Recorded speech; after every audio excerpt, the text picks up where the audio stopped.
اللہ وبرکاتہ۔ بسم اللہ الرحمن الرحیم۔ اللہم صلی علی محمد وعلی آل محمد کما صلیت علی ابراہیم وعلی آل ابراہیم انک حمید مجید۔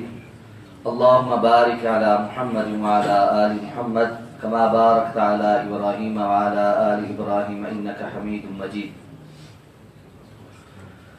باب وجوب امره اهله واولاده المميزين وسائر من في رعيته بطاعة الله تعالى ونهيهم عن المخالفة وتأديبهم ومنعهم عن ارتكاب منهي عنه. قال الله تعالى: وأمر أهلك بالصلاة واصطبر عليها. وقال تعالى: يا أيها الذين آمنوا قوا أنفسكم وأهليكم نارا. وعن ابي هريره رضي الله تعالى عنه قال: اخذ الحسن بن علي رضي الله عنهما تمره من تمر الصدقه فجعلها في فيه فقال رسول الله صلى الله عليه وسلم: قخ قخ ارمي بها اما علمت ان لا ناكل الصدقه. متفق عليه۔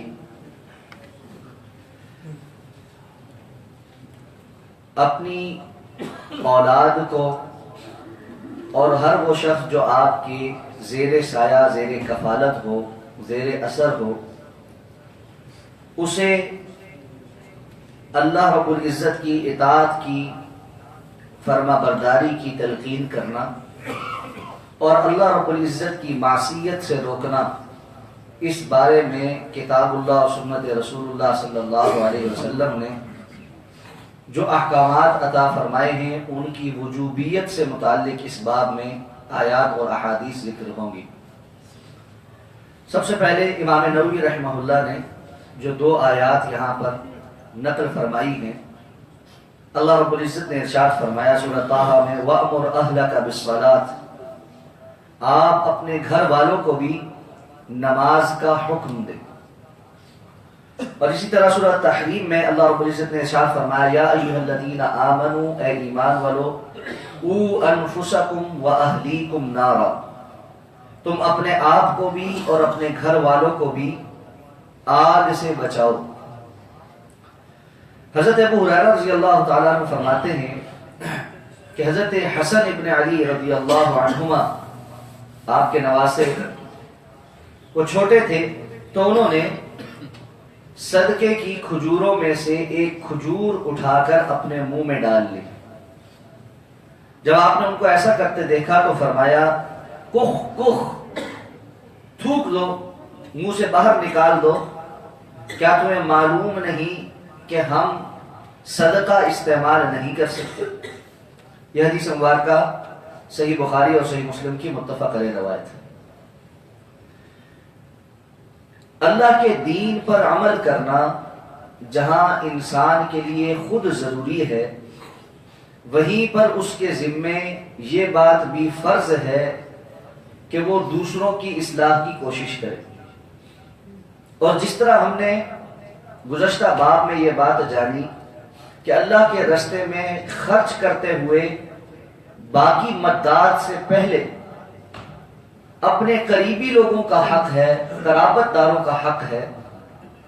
بالکل اسی طرح دین کے معاملے میں تبلیغ کرتے ہوئے، دعوت دیتے ہوئے باقی لوگوں سے پہلے اپنے قرابت داروں کا، اپنے گھر والوں کا سب سے زیادہ حق ہے، اور انسان پر فرض ہے کہ وہ ان کے لیے بھی دین کا پیغام پہنچانے کا بندوبست کرے۔ بہت سے احباب ایسے ہیں جو اس معاملے میں خود تو نمازی ہیں، خود پرہیزگار ہیں اور سمجھتے ہیں کہ دین پر عمل کرنا چاہیے، لیکن گھر والوں کے متعلق ان کی سوچ اور فکر اس معاملے میں بالکل بھی نہیں۔ گھر میں کیا چل رہا ہے، بیوی کیا کر رہی ہے، بچیاں کیا کر رہی ہیں، بیٹے کیا کر رہے ہیں، نماز پڑھتے ہیں یا نہیں پڑھتے، ان کا روز کا معاملہ کیا ہے، اس معاملے میں یہ گھر کا سربراہ بالکل نابلد ہوتا اور سمجھتا ہے کہ اس کی نجات کے لیے اس کا اپنا نماز پڑھ لینا کافی ہو گیا۔ امام نووی نے جو باب باندھا اس میں فرمایا سب سے پہلے کہ وجوب امرہ، اس بات کا فرض ہونا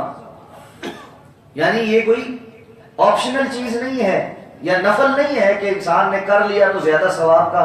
باعث ہوگا اور نہ کیا تو کوئی گناہ نہیں، بلکہ یہ چیز فرض ہے کہ اپنے زیر سایہ جتنے لوگ ہیں ان سب کو اللہ کے دین پر چلنے کا حکم دینا اور اللہ کی نافرمانی کے کاموں سے روکنا۔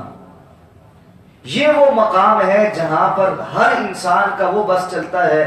کہ اگر وہ برائی کو دیکھے تو اس کو ہاتھ سے روکے۔ انسان کا اپنے گھر والوں پر، اپنی اولاد پر، اپنے زیر سایہ لوگ، ملازمین، ان سب کے اوپر بس چلتا ہے۔ اگر وہ ان میں برائی دیکھے گا تو اس کو سختی کے ساتھ روکے گا، اور پھر اگر یہ نہ کر سکے تو کم از کم، یعنی بعض ملازمین کے ساتھ آپ زبردستی نہیں کر سکتے لیکن زبان سے ضرور کہیں، یہ فرض ہے۔ اور اسی لیے اللہ تعالیٰ نے ارشاد فرمایا کہ صرف اپنی نجات کی فکر نہ کرو، وَأَنفُسَكُمْ نَارًا، اپنے آپ کو بھی بچاؤ اور اپنے گھر والوں کو بھی جہنم کی آگ سے بچاؤ۔ اور جو لوگ اس طرف توجہ نہیں کرتے، یاد رکھیے قیامت کے دن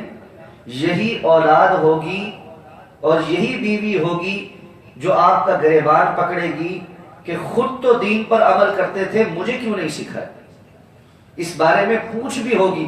کلکم راعٍ وکلکم مسئول عن رعیتہ، یہ حدیث بھی ہم پیچھے پڑھ چکے ہیں کہ تم میں سے ہر کوئی نگہبان ہے اور اس سے اس کی نگہبانی کے بارے میں سوال کیا جائے۔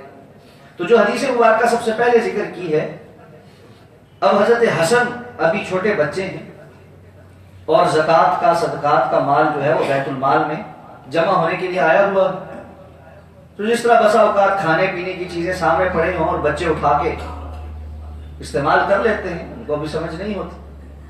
اسی طرح حضرت حسن رضی اللہ تعالیٰ عنہ نے ایک کھجور اٹھائی اور منہ میں ڈال دی۔ اب اگر میں اور آپ ہوتے تو کہتے کہ چلو ایک آدھ کھجور کھانے سے کیا ہوتا ہے، بچہ ہے، اس کا یہ کون سا مکلف، اس کو بھی کیا سمجھ ہے،